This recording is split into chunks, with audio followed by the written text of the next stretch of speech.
Okay, I'm really annoyed because I just filmed that entire video and then realized that my screen wasn't...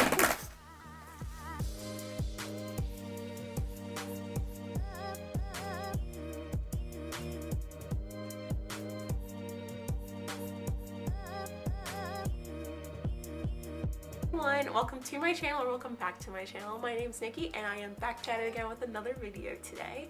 So recently I have changed up my editing style on my Instagram, which I'll put right here. Basically I went from doing the normal kind of like filters and making like my own presets and things like that depending on the season or my style at the moment, but recently I've changed up to this pink preset, which has been really pretty, and I've been doing a lot of cool edits on it. I'm also going to give you a step-by-step on how I create my pictures with this pink preset that I have made myself. To start, I wanted to talk about the apps that I use. I'm going to do like a screen recording of all of this stuff so that you guys can kind of follow along with me. The main app that I use it's like always going to use it no matter what is Lightroom. This is like through the Adobe group, and all of the stuff that I've made I've done with my phone, so you don't have to have like cool editing software all to do it. It's all just like stuff I've kind of figured out as I gone along. So my main apps that I use for like creating my pictures are Lightroom, Color Story, PixArt, and the Tezza app. A Color Story is how I kind of plan my feed out. There's a bunch of cool filters and effects and stuff, but I've kind of graduated up to PixArt, which is my kind of like, after I put my Lightroom in, I back the picture up with all the cool stuff through PixArt. And then Tezza app, this one I just use for when I want specific filter that's on that app. But first off, you can open Lightroom and you can add photos from your gallery if you want, or from any like things you have, like folders, and say you wanted to do that. I don't need to because I have added like all this stuff already. But yeah, so today edit this picture. I'm gonna show you how I make the pink preset entirely. It's all written down on my laptop, so that's why I'll be looking over here. But I'll start from like beginning to end on how I do. So first off, start with light, which is like the first thing on the list. I change exposure to -50. Okay, and then contrast to 1. Then highlights to 12. Shadows to 17. If you want a more moody vibe, I put shadows lower. Whites to 8 and blacks to -25. I forgot. Curve. Curve is something I'm not very good at like explaining, to be honest, but I'm pretty sure this is highlights and lowlights. So I bring up the highlights a bit like this.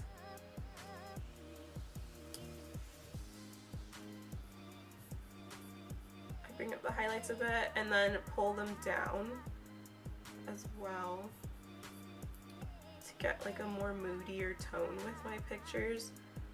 And then so they end up looking like this. I think curve is like one of the best parts of the pictures to me. I love changing the curve so much, and you kind of just play with it until you like know what you want. You can also change it with like the blues, greens, and reds in it, but I don't ever really mess with it. Okay, so yeah, back to color. So color the temperature is 4 because I want like a warmer photo. And again, with these, they don't have to be completely exact, but like around ballpark numbers. Tint, since it's pink, my pictures, I pull the pink up a bit to 12.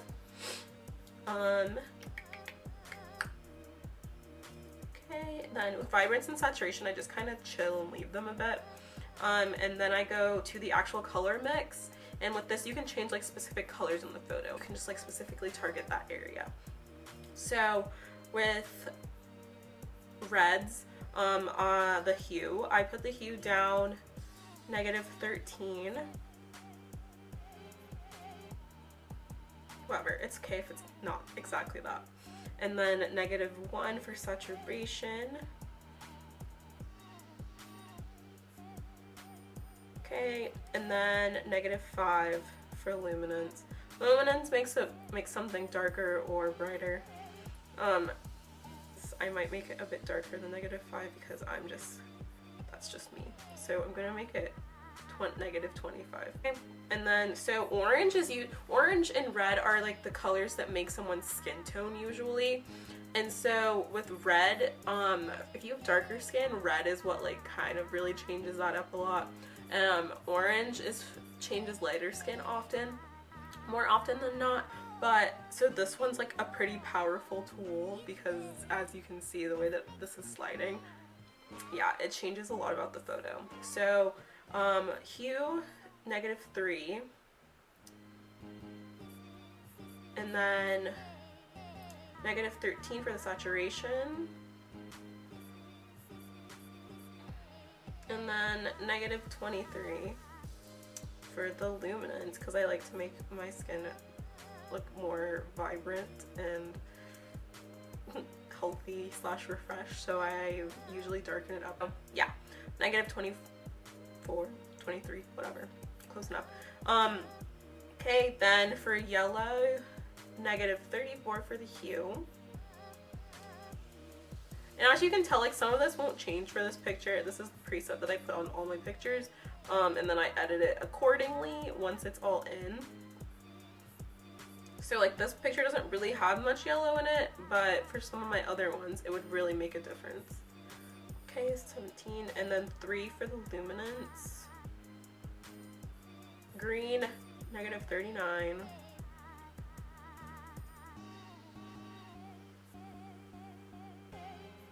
Okay, and then saturation is -64.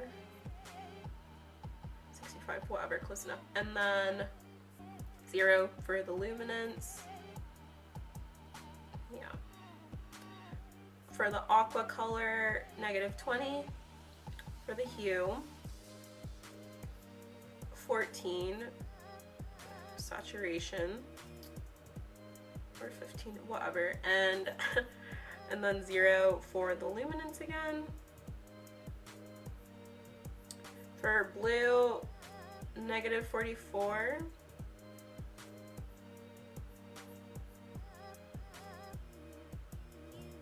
Okay, and then -6.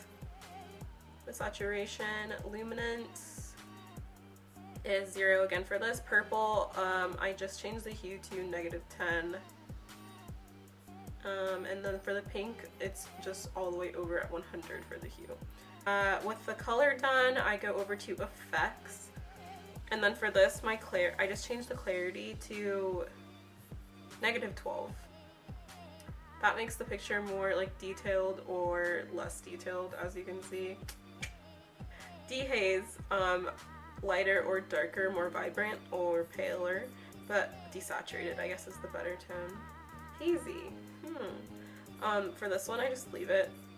It's just chilling on its own, and then all of these I leave. Green is so cool, and it's part of the reasons that I have the Tezza app actually, because it makes really cool green and dust effects.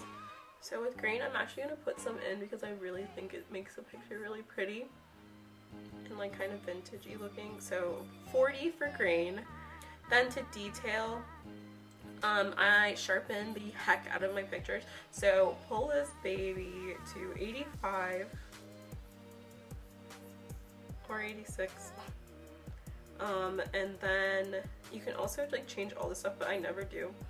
And then noise reduction is what makes you like smooth or not so smooth, and I like to make my skin a bit more smooth, and so I put it at 25. Cool. And then geometry. This is something that I've learned more recently. Geometry part is so cool because it can take your photo from just being like an iPhone pic or like a not so ideal camera photo, and you can make it look more wide lines by changing the geometry. So distortion is like my best friend right now. You can change it like this. Yeah. Obviously, I never do that, but you can change it so that it pulls out more. You see more of the photo. I'm just gonna put it out this. Vertical, if it's like a long picture, if your whole body's showing, I love using the vertical one because I have short legs, and this is perfect because it elongates your body basically. So I play with that sometimes, but since this is just a selfie, I leave it. Horizontal changes it this way, that way. The way that vertical does it this way. Rotate helps you move it this way. Aspect makes it smaller or larger.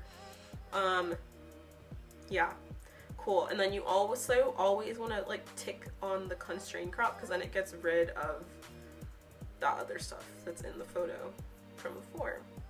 This is the filter. Basically, you can go to these three little dots in the top and you can say create preset. I've already named this preset, like I already have it, but you can name it whatever, and you can just, yeah, you name it and then it saves to down here where presets are. As you can tell, I have a ton of presets. Some of them I've made myself, some of them I got from other people, but this one is the new, like a bit of this one, new normal, and the S1 kind of mixed. That's what this pink one is right now.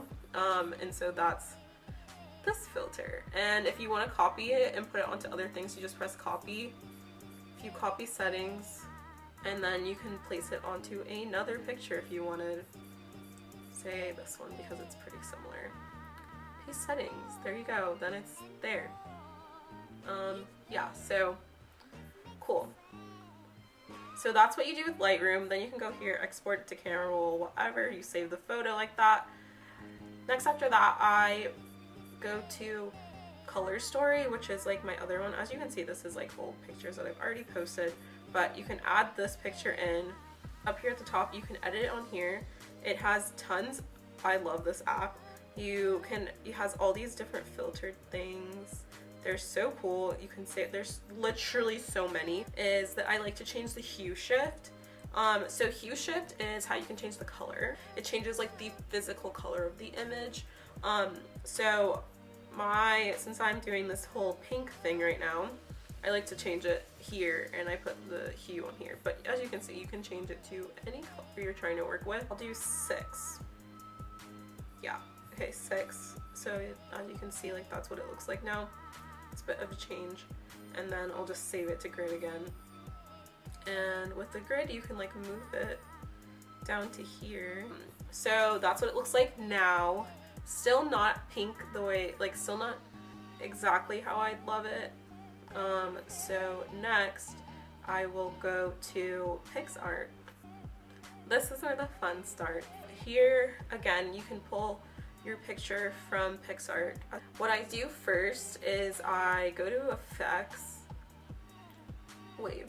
Okay, this is the one I use a lot because it adds like the green in and the pink. And you can turn down the noise, which is like that like fuzziness of the picture. 92, we'll say. Say apply. And then I also like to use Polaroid too. So again, I'll like put this down to 70, okay, yeah, 80 I guess. So with this app, this is what makes like all my pictures way cooler than they actually would be. And really, honestly, this is like the kind of stuff that you can like pick up on your own and you can just play around. Yeah, so as you can see, like here's one I'll show you right now of me doing before. I had put the presets on for the Lightroom and everything, but then like added all of this extra stuff with PixArt. So yeah, that's how it's done. That's how I currently edit my pictures. The pink preset is the one that you see right now that I'm absolutely in love with, and the PixArt app is how I make the cool like additions to the photo. Love to sell my presets if that's something that you guys would be interested in. I wish I had someone to ask questions like this too, so if that's what you guys want me to be, then I'm totally down for that. I love supporting.